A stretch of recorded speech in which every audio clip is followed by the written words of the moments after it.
quick story. We were driving on my way to my church on a turnpike. You know how there's the trucks and buses side, and then there's the car ride. So the car side. So we were going on the truck side, and then I seen a cop in front of me, and he was going on the truck side. So I was like, well, I'm not going on the truck side because I just feel like speeding right now, and I'm not trying to get pulled over. But the truck side is my favorite side. I don't like taking the car side. I feel like the car side is always the dub.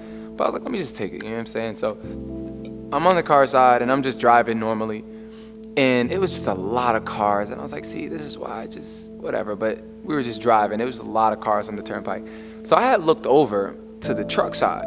And I was like, look, like, it's nobody over there. I would have been speeding right now. I would have got to where I wanted to go faster.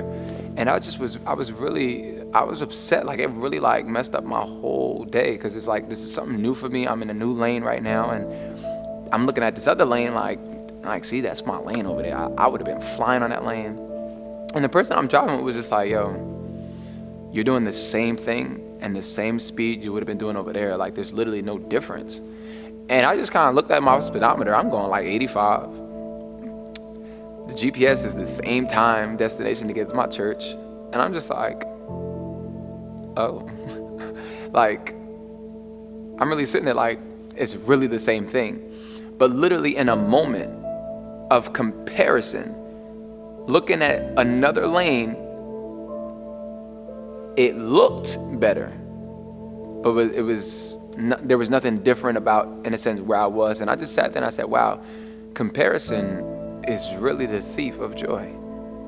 Like, I literally was enjoying my whole day, and because for a moment of what looked better, I let it ruin the lane I was in, or it made me feel like the lane I was in was less than. And I mean, that's really self-explanatory.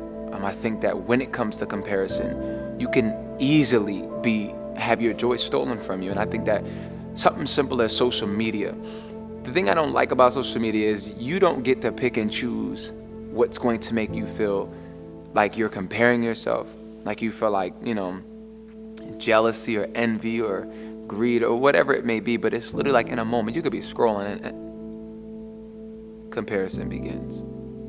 Like, it's really strange. And, to be free from that stuff, you really have to, walk through some serious things. Like, when I counsel people, we walk through things all the way down to the childhood. And something simple, honestly, to give you a quick understanding of comparison. If I'm raised in a household where, let's say, my parents have been comparing me to my family, my friends, my cousins, my uncles and uncles or whatever, or my peers or people they see on TV, and parents don't really mean no harm, but it's just something natural for them, or maybe that's in their minds, where honestly we could be watching TV and I wish you were like those kids.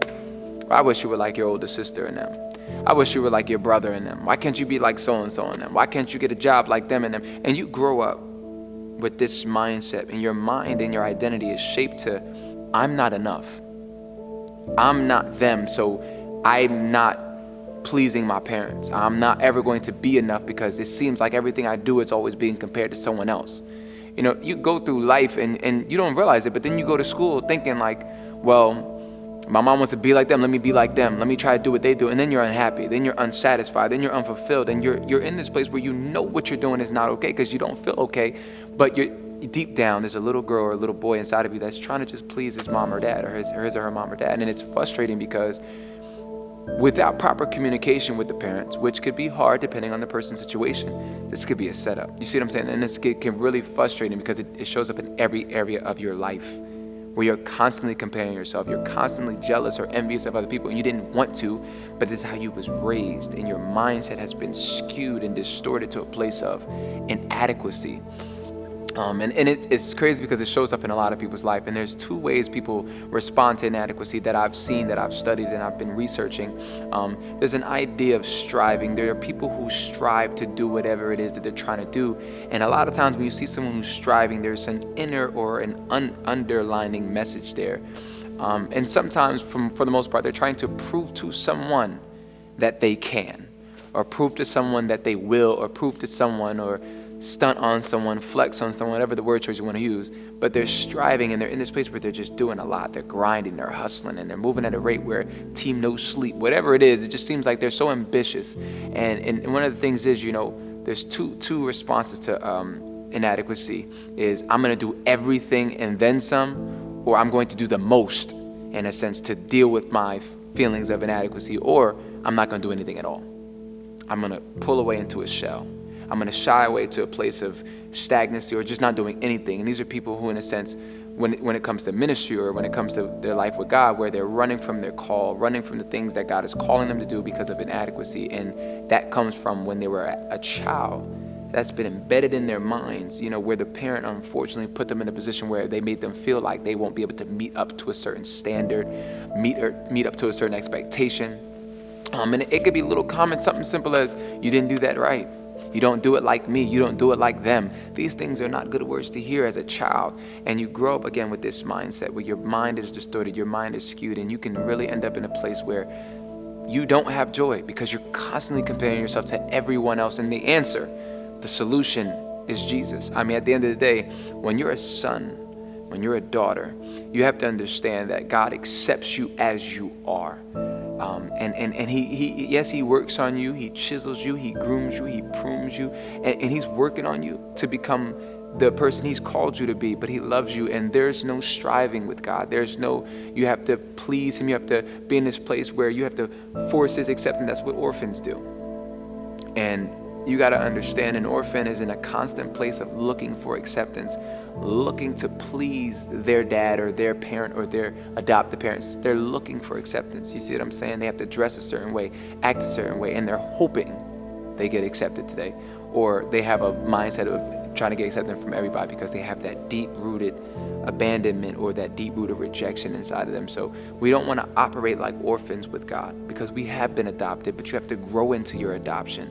That's some serious transformation. And you have to understand, because you're adopted, you are loved, you are accepted, and there's nothing you need to do to earn that or gain that. It's already given to you. A quick thing to kind of play with your perspective a little bit. If you had a child, right? If you had a child and they ran up to you and said, "Mom, Dad, I finally cleaned my room. Can you love me now? Mom, Dad, I finally got A's in school. Can I be your son? Can I be your daughter?" You would say, first of all, whoa, it's breaking my heart that you think that you have to do these things to earn my love. It breaks the parent's heart to hear that their child's run to them like, wait a minute, you're my son, you're my daughter, period. There's nothing you have to do, there's nothing you have to say. Watch this, I want you to get good grades because I want you to have some great things in life, a great future, and see how smart you are. I want you to clean your room because I want you to see the benefits of having a clean home and a clean environment. But that doesn't make you mine. That doesn't make you mine at all, and you don't have to do those things. And that's what we do to God. Could you imagine how God feels? It's almost embarrassing. It's like when we act like we're not accepted, or we out here striving or doing things or comparing ourselves or acting in a way where it looks as if, again, we're looking for this acceptance that our parents don't give us. God's looking like, you're embarrassing me because you're mine. Could you imagine we talking about God as if he's not accepted us?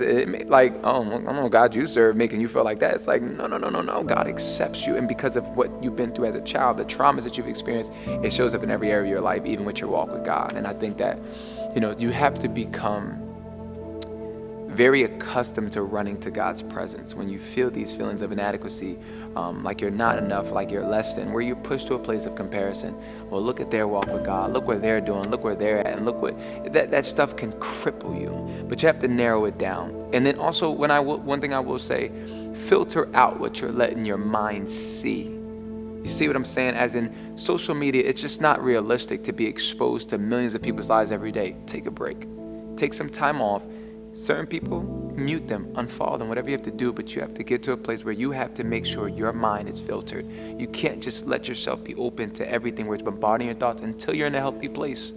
You see what I'm saying? So to God be the glory. And I think that, again, look at how you were raised.